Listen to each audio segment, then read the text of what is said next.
All right, good morning, everyone. This is a day in the life. This is a segment we're introducing for our Shopperall listeners and readers.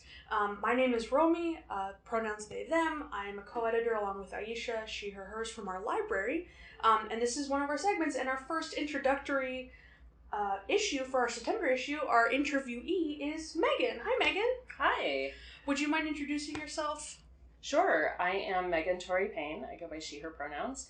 And I am brand new psychology faculty here at GCC, and I'm really excited to be here. We're really, really excited to have you as a full-timer. I know that the psych department is that much more improved by having your wonderful leadership. Thank you so much. So just a couple quick questions. You've already introduced yourself. Thank you for that. How about, what does your day look like on just like a typical day? My day is a little bit chaotic. I feel like I'm always running from one place to another. Sure. Office, class, back to my office again. I also, I have a therapy practice. I'm a licensed clinical social worker. Mm-hmm. And so I have a very small practice that I keep on the side. Mm-hmm. So sometimes I will have clients, especially late afternoon or evening. It's not very many, but it is, one more thing that is on my plate. Yeah.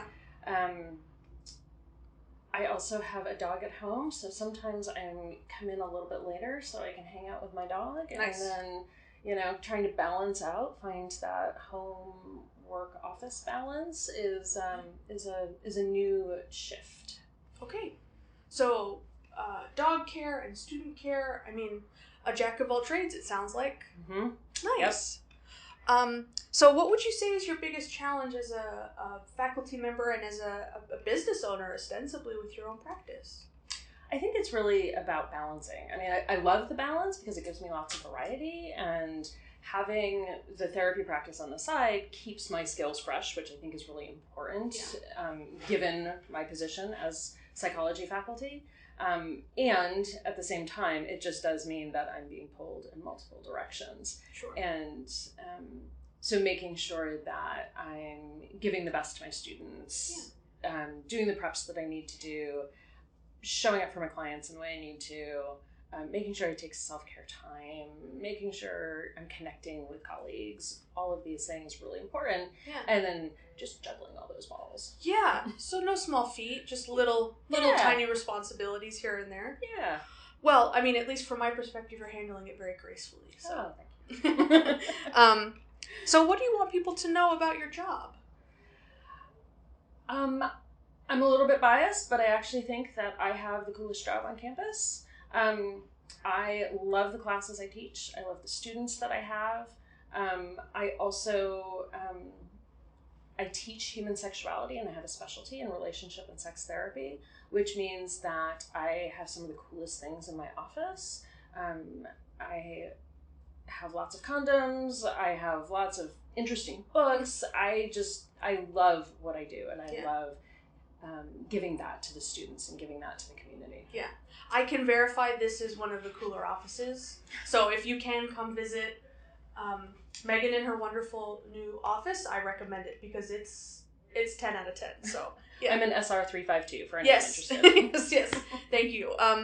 Well, I think one of the things that we're really excited about learning, other than learning about you and your job, is just learning us as people. So one of the more fun questions we have is, in your daily life and living in LA, what is one of your favorite restaurants in this neighborhood? One of my favorite restaurants right now is called Chess Park. It's in downtown Glendale and Brand Boulevard, between California and Wilson. Okay, yeah. And it's this really fun restaurant, kind of, there's Mediterranean flair, but it also has burgers and pastas.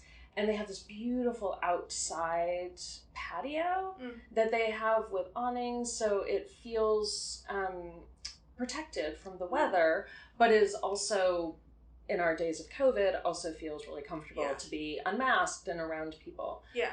So it's one that we've really enjoyed. Wow, okay. Well, thank you for the recommendation. I know I will look that up, and hopefully our audio listeners will look that up. But I just want to thank you again for taking the time. It's been really great to get to know you better. Absolutely. Thank you for the interview. All right. Well, thank you so much for listening, and we hope to hear you or have you again as an audio listener for our next edition. Have a good day.